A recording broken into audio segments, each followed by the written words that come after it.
Queridos amigos, estamos iniciando con la palabra del Señor que viene como siempre a nuestro encuentro, nos anima, nos fortalece, nos ayuda.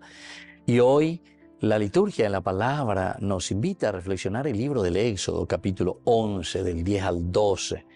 Luego, entonces encontramos aquí a Moisés y a Aarón realizaron grandes prodigios delante del faraón. Pero el Señor le había endurecido el corazón al faraón, que no dejó partir de su país a los israelitas. Luego el Señor dijo a Moisés y a Aarón en la tierra de Egipto: este mes será para ustedes el mes inicial, el primero de los meses del año. Digan a toda la comunidad de Israel: el 10 de este mes consíganse cada uno un animal del ganado menor, uno para cada familia.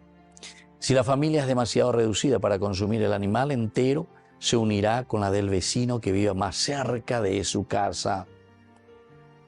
Y así entonces, en la elección del animal tengan en cuenta, además del número de comensales, lo que cada uno come habitualmente. Elijan un animal sin ningún defecto, macho, de 1 año. Podrá ser cordero o cabrito. Deberán guardarlo hasta el 14 de este mes y a la hora del crepúsculo lo inmolará toda la asamblea de la comunidad de Israel.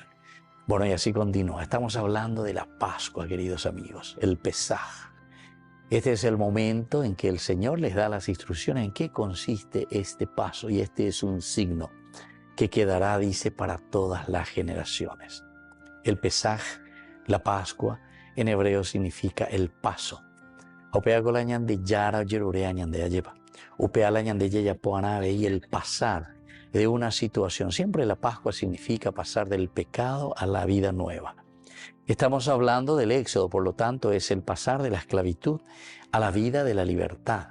Pero aquí nosotros sellamos con el Señor esta alianza a través de esta famosa cena del Cordero.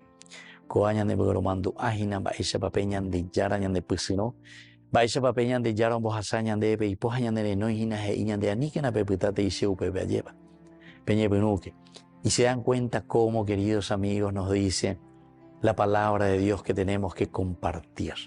Si la comunidad es pequeña, dice, la familia es pequeña, entonces van a compartir con el vecino. Porque este es un día, es una noche memorable. Es la noche que el Señor les ofrece de libertad y de salvación. Mañana veía yepas a comunidad Haisha veí. Yañemo invaiteo ñon 10 allá.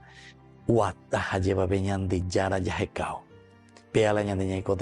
La comunidad, la que nos tiene que liberar y nos tiene que sacar de toda esclavitud. Que la bendición de Dios descienda sobre todos ustedes, el Padre y el Hijo y el Espíritu Santo. Amén.